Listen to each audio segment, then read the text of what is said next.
So, good afternoon, Sakshi.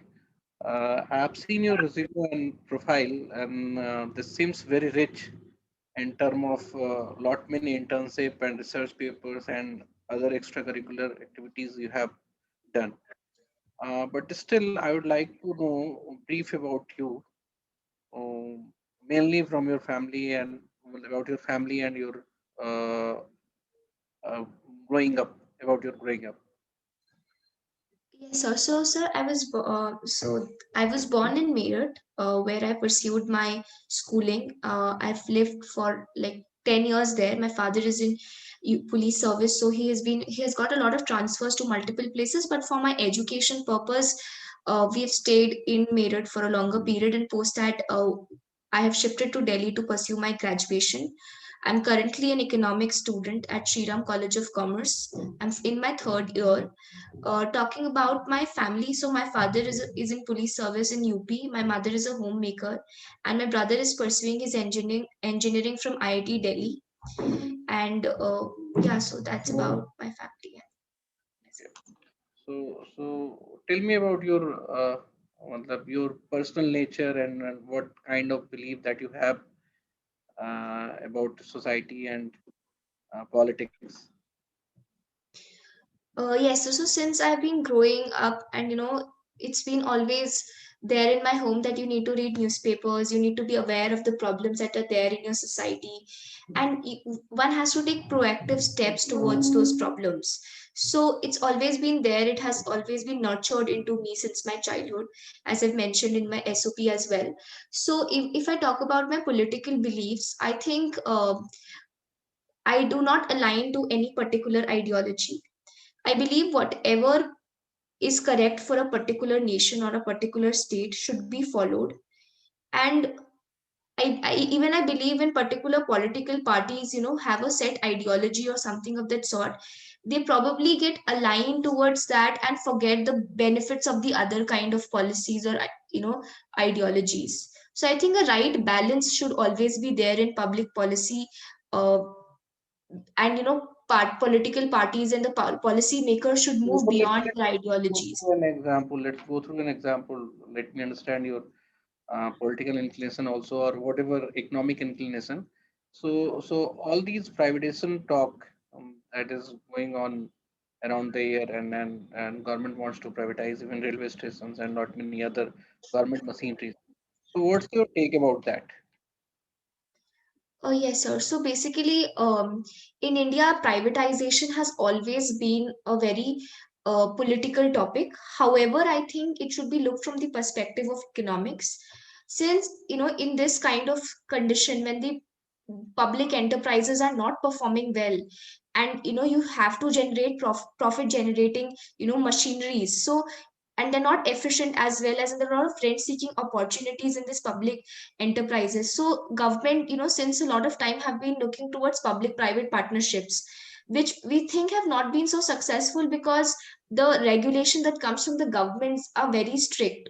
So I've done a project with CII when during my internship, which was related to brownfield asset recycling. So this project was basically about the government should lease out its assets for a particular year, not losing its ownership, but giving the private sector to come and play a role. For example, this happened in the NHAI when the highways were leased out to multiple private entities. So it helps in bringing efficiency and helps the government also in financing its own expenditure. So I think it's a win-win situation in both the sides. Okay, so if I'll ask, what are the drawback of privatization? So whatever you still now you talked about, it was like gaining efficiencies and having little more productive environment through government machineries only, even by leasing out or by selling it. So what are the drawbacks of privatization that you can mention? And you can give that by any example.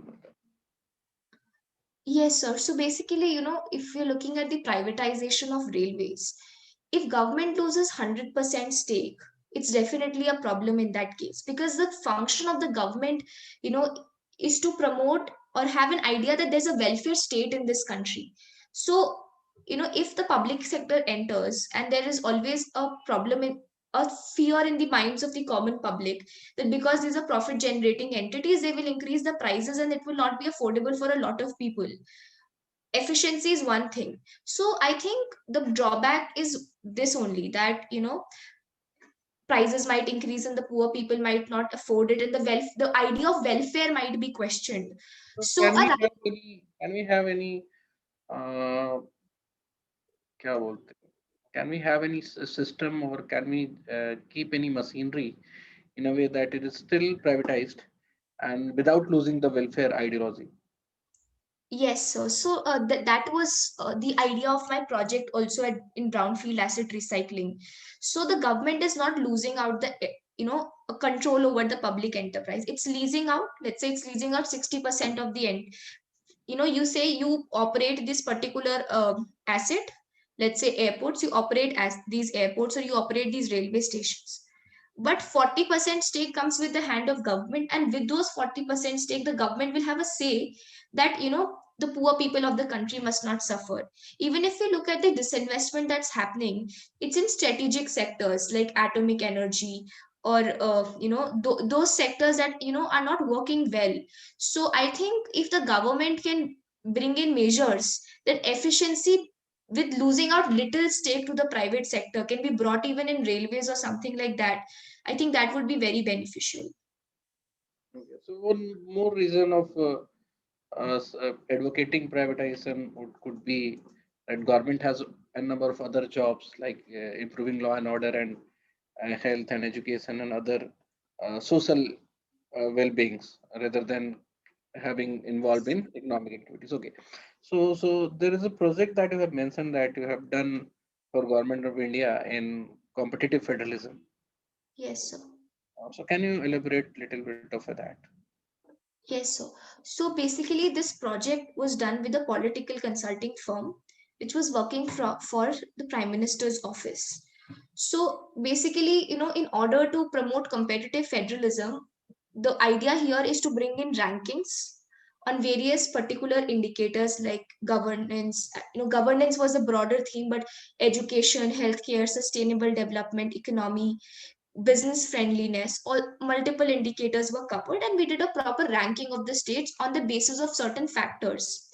So this ranking was compiled, and then we looked at the rankings, like if we created two types of rankings, one for 2014-15, the other for 2018-19, and we saw which state is going where, in which direction it is going out, which state is losing out on its So you position. did create one single index for their score using all the factors or components that you were talking about. So Yes, yes. was there any issue with giving weight to any particular factor, like uh, whether the ease of doing business was more had more weightage than health Yes, related? sir. So yes, I get the question. So basically, there was a lot of discussion and deliberation within the team that which particular indicator or broader theme should get more weightage. So there were certain factors on which we gave weightages. First of all is the importance. So education, healthcare, infrastructure, economy. These were the four indicators that got the maximum weightage, and they were not just the importance that these indicators hold for a particular state, but also on the availability of data and how trustable our data is for these particular indicators. So this was one thing. Then for example, India is a developing country, so in this stage there has to be a trade off between environmental problems and the economic growth of a particular state. So environment was given the least weightage. We did not have proper data. There was data for business friendliness was not trustworthy because it was sort of problematic from the state side. Data was not collected properly, so it was given less weightage because the data was an issue. So on this basis we did it. So there was one project which was interesting in the time of Corona about the migrated laborers. I Yes. think you have done with this with which organization? So I've written an essay on labor laws for. Okay, you have written a essay on labor law. So what was the can you give any name or any policy which was introduced by state to improve the condition of migrant laborers in their state?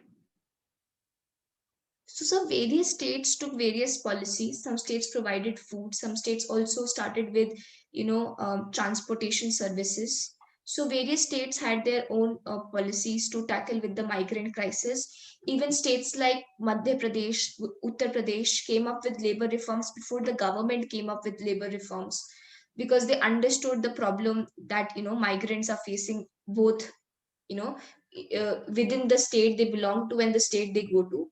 So those steps were taken.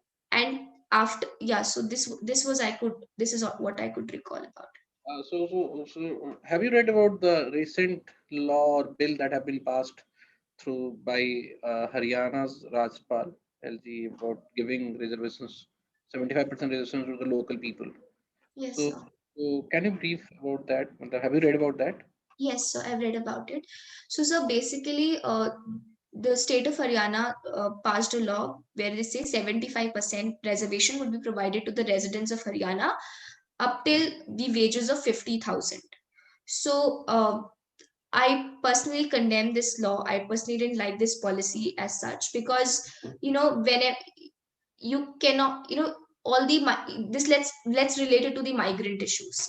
So farmers in Haryana have a very rich Can you farm. point it out in three, 4 points, like Yeah. reason by which you are condemning this law? Give me a few reasons on point wise. You Yes. don't have to give the detail about this. Yes. So basically, if we look at, we don't have any data, but this policy is not data backed. By what data did they came to the 75% limit, and by what data did they come through this 50,000 limit of wages? Because 50,000 is like majority of people in this country earn up to 50,000. So that's like you're covering a huge proportion of workers. Now this is also, the other problem is that this is going to be problematic for the corporates as well, because it's going to lead to companies moving out of Gurgaon and Haryana and all that belt, and they'll move towards Noida maybe. So things, companies will be moving out. If you look at the entire infrastructure in Delhi and Gurgaon and NCR, it's so connected that people can directly move to Gurgaon within like hour, and it's so easily to move. So that is problematic if you're, snatching those jobs, or if you're bringing such reservations. The other problem is that people in Haryana themselves will not be ready to do these works. At least efficiency in the firms will be impacted, because 50,000 you're giving to certain set of people. You have less person to do these jobs. So wages will definitely increase in Haryana. Whereas farmers and people, who are not doing these works are actually very rich. They have 10 acres of land. So I don't think they will be so efficient as anybody else who's coming from other parts. Factories themselves will be impacted. So I think this is the broader impact of this policy, and I don't think they have understood the economic geographies of the region um, to bring this policy. Very nice. Also, I think government needs to devise some other policies to bring employment in that region rather than forcing corporates to provide jobs to those people. So let's move ahead. Why do you want to join LAMP Fellowship? So my training, as I said, I'm an economics student. In the last 3 years, what I've found is that I've really developed my interest in public policy through various activities like attending conferences, through public policy competitions, my internships. So all of this has really interested me towards this space. And I also found myself good at it. Like I enjoyed, doing research, understanding public policy debates. So that's why I decided to make a career in public policy. But before I go on for my master's, I want to have an experience in the public policy space. And I think LAMP in India is one of the best opportunities, and it's a very high end program, high demanding program, and highly beneficial program for anybody who wants to enter this public policy space. So that was the reason I wanted to learn, and this gives me diversity towards not just one particular space of public policy but multiple, because member of parliaments work on various public policies, right? So that will broaden my understanding of different kinds of policy debates, and will also give me a chance to learn from other members in the cohort. So that's why I decided to apply for this fellowship. Okay. I'll ask you one last question. So, what do you expect from this program? That matlab, anything that you don't know about that we are giving you or providing you in terms of learning and experience. So, what else do you expect from the LAMP Fellowship? Yes, sir. So as I went through the website and before applying and read it multiple times, so I think right from the beginning there is a focus on training about understanding public policy through various experts in many domains. Then we work with member of parliament who are working on extremely important projects, and that gives a huge responsibility on our shoulders. And at this stage, at this early age, when you work with such people who are working on such important issues, and you're directly reporting to them and directly doing research from them, for them is in itself a great opportunity to learn things. So I think my research skills, my understanding of policy debates, steps that are taken, I think that all that will, be at a next level if I see myself a year after. And also the learning from the cohort, because everybody will come from diverse backgrounds. So I think that is also going to be an icing on the cake. So yeah, I mean, the full package is so amazing that there's nothing. You don't think that anything is missing on the website which you would like to add on your outcomes? I don't think so there's anything missing on the web. चलो ठीक है, मतलब nice, thank you. सो मैं तुम्हें feedback दे देता हूँ मैं, ठीक है. सो तुम्हारा इंटरव्यू और तुम्हारी जो भी प्रिपरेशन है, that's very good. And it's not just preparation, the overall personality that you carry is very much suited for this particular fellowship. अब रही बात सिलेक्शन और रिजेक्शन की, तो वो तो कंपटीशन भी वो करता है. सो मतलब if I would have been a selector for ये लैम फेलोशिप, तो I would definitely give you a fair chance in matlab, even I can select you on that basis, but since there are a lot many other people will be applying, so there will be competition like that. So to beat that competition, एक चीज तुम्हें बस लाना है अपने interview में, entire interview में. You don't have to portray that you are going to learn or going to be trained through LAMP fellowship, है ना. Just try to pitch that you are going to be, मतलब you are going to work there. You have already learned many things. Now it's time to deliver that at right place. Okay. So of course there will be learning, of course there will be experiential learning, there will be learning by cohort, and number of things that you have suggested, Anna. But the primary objective of that LAM fellowship is to make you work there on different domains, other on research, on whatever things that KRA, multiple KRA they have mentioned there. So try to pitch that you will be working there and you are well prepared for that. So if in case if they are not selecting you, they will be losing a right candidate for that job. And I don't expect they will be paying you and they will be also teaching you. And Yeah. of course, learning and working is the part of that fellowship, but portray yourself as a right candidate to perform those jobs. ठीक है, तो वो अपने आप ही तुम्हारी बाकी सारे answers में भी अलाइनमेंट आ जाएगा, है ना. बाकी सब तुम्हारा बिल्कुल अच्छा है. तुम्हारा रिज्यूमे भी बहुत डाइवर्स है. और जहां जहां पे मैंने क्वेश्चंस किया, that was nicely prepared, or not only prepared, that meant कि you have worked and as per mention, as you have mentioned. तो ऐसा कुछ, आई होप ऐसा कुछ नहीं होगा जो तुमने नहीं किया होगा और मेंशन किया होगा, है ना. So it's all good. ठीक है, बेस्ट ऑफ लक साथी. Thank ठीक you. है, मैं Thank अभी you. एक